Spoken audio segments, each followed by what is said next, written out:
Hannah Hotline. Email Hannah Hotline.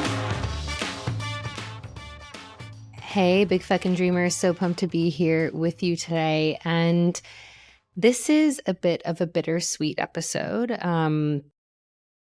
If you are watching on YouTube or Spotify, you will see that I have a full face of makeup on right now. I actually got a makeup tutorial by the lovely Ellie, who's a makeup artist in Sydney, because I was so sick of seeing myself like pop up on Instagram and then being like, in response to how I looked.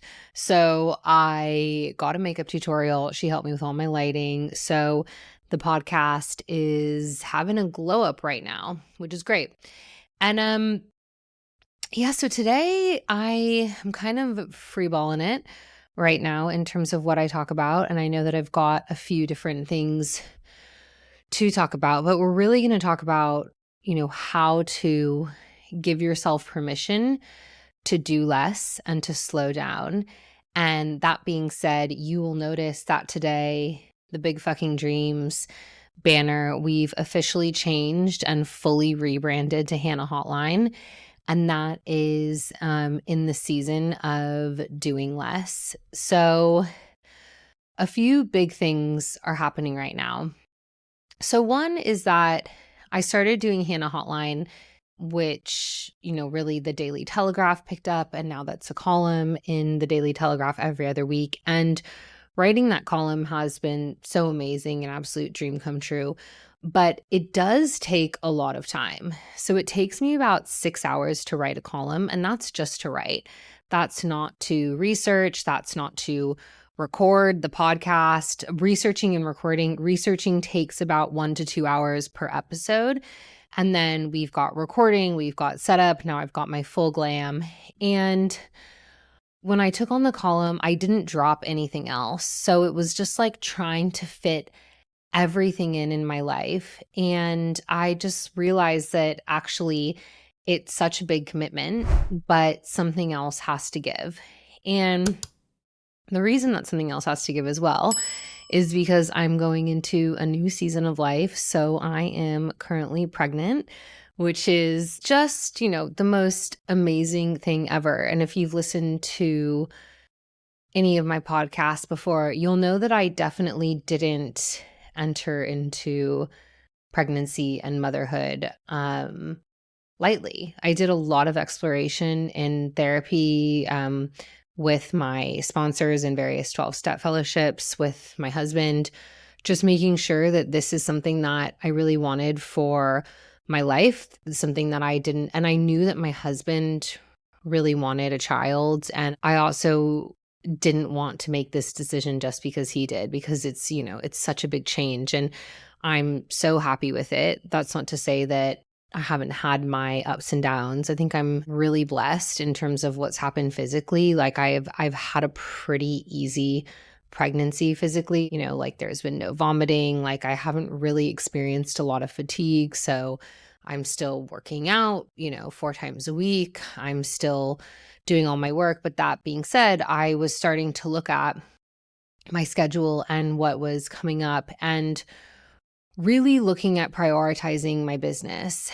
And so this decision came, which is that, I wanted to fully rebrand to Hannah Hotline instead of Big Fucking Dreams, just because I had the Hannah Hotline logo with the Daily Telegraph. Like people were a bit confused and I wanted to make one cohesive brand. So you will see that we've changed, we've updated all the brand. This also goes with a new website launch as well. And this has been in the making for like 6 months. I did just redo my website, I think 2 years ago, and we're doing a total brand refresh right now. So please go check out the website. We've put so much work into it, me and the team, and Maya, my designer, who is actually my first intern, and now she's a freelance designer for me. So, and the brand is a bit more, it's a bit more me. It's a bit more spicy. It's a bit more out there. And I really like it. And when I did the rebrand, it was all about like coming into my own and being bold with myself. So that being said,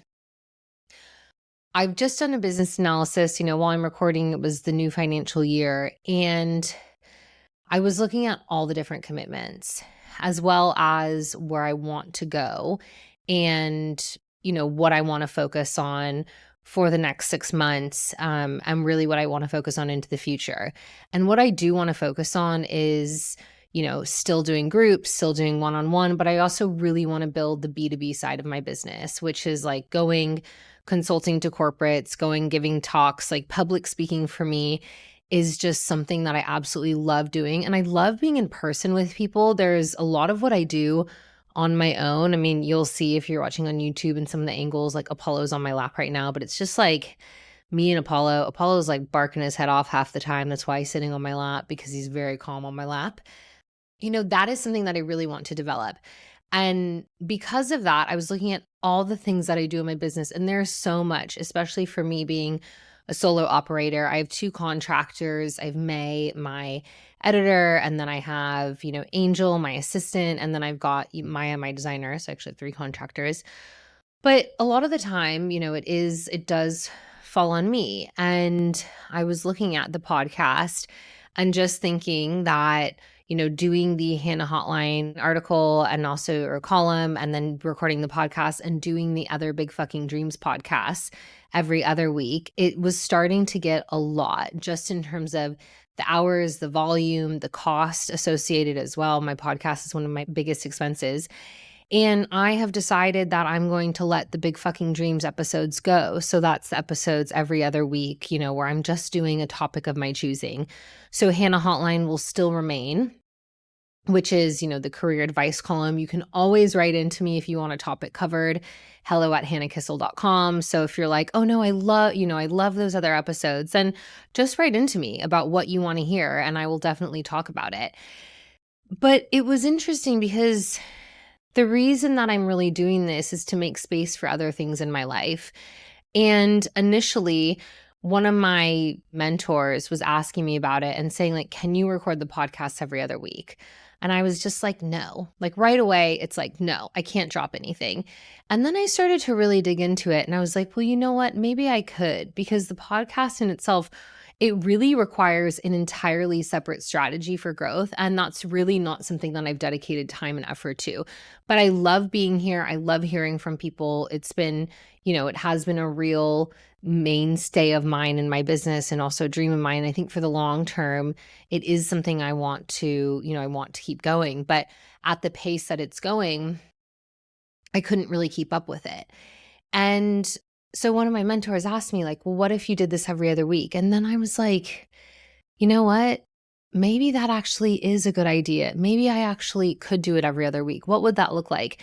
And immediately I felt my body relax. And immediately I was like, wow, that would just be so much more spacious. And that, like, this year, my main word was simplify. And I am not a simple person. Like, simplification is not something I do well. I'll never forget when I was in my master's program, I basically just had to do a literary analysis, like working on a piece of like feminist theory and then comparing it to a short story.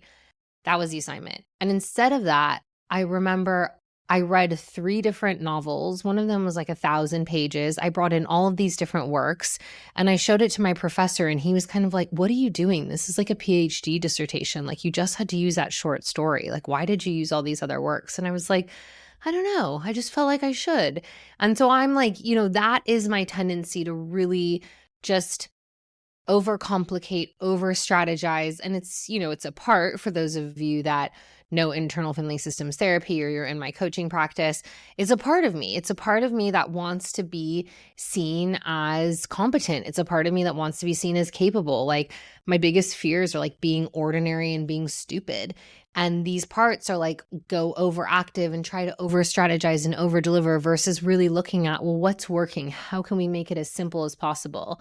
So I've decided, I'm stripping back in a lot of areas. Like, I'm stripping back fully on Instagram. I'm stripping back fully on TikTok. And my primary channels are just going to be LinkedIn, and then YouTube. All my podcasts are going to be hosted. And that felt really scary to me. When I said that, I was like, ooh, like, that's a bit fear inducing. And my mentor was like, great, you're doing it. Like you're doing it for 6 months. We're going to see the impact to your business. And that's going to allow you the space to focus more on the B2B side of what you really want to do and develop. And what was so interesting is that 20 minutes later, after we had this conversation, I was like, oh shit, I'm going for it. 20 minutes later, a DM came in my inbox by, this global enterprise American tech company who I hadn't worked with yet. And they messaged me saying, I got your name from someone who saw you speak at an event. We're looking for a speaker in Sydney and Melbourne in a few weeks. Like, could you potentially do this? Here's a topic. And the topic was on like how to give killer just so meta and ironic. And I was like, wow, this is just a little confirmation from the universe that I'm going in the right direction and that this is what I want to do. So it feels scary to do less. It's always felt scary for me to pull back. And especially with the podcast, I started every other week. I ramped up to a week and I'm going back to every other week. I could really start to make up stories about like, oh, you can't do it all. Oh, you're not enough. Oh, look at all these other people, blah, blah, blah, fucking blah. But in reality, I can't do it all. And in reality, I do have finite time. And it's okay for me to slow down. It's okay for me to do less to make room for more and something different. Like this year, I'm so incredibly proud of what I built. My business growth was 40%. After last year, my business growth was around 85 to 90%. And I work 30 to 35 hours. 30 to 35 solid hours I'm putting in, but I've been very deliberate. I don't overwork. I don't work on weekends. I don't work at nights unless I randomly got a client in Europe. But even then, I decided to switch my time zones and what I offer because I don't like working nights. And I, am very deliberately saying it is okay to not be doing it all and being everywhere. And actually, the more targeted, the more specific you can be, the better results that you're going to get. But also, like, I want just room for more joy and fun. And I want room to dance more and to write more and to paint more. And, going into this next season of life with motherhood, like, I don't want to be a stressed out, frantic mother. Like, that just does not have any appeal to me. I want to be spacious. I want to be relaxed. I want to be luxuriating in joy, whatever it is, whatever this next season will bring me. So this episode is to, give you the updates, but also ask yourself, where can you do less? Where can you simplify? Where can you be okay with, not taking on every little thing? And notice the discomfort. Like, if discomfort comes along for doing less and for simplifying, that's totally fine, but it doesn't necessarily mean that it's bad. It's such a natural inclination to just do more versus doing less as a strategy. And this is a bit of Leidy Klotz's work, which I find very interesting about how we can subtract instead of looking to add. So big fucking dreamers, I am leaving it there. Thank you. Especially, I know there are so many OG big fucking dreamers too who have been here with me since the beginning, and this is going to be a new era. I'm still going to be here every other week. I will actually see you for an episode next week.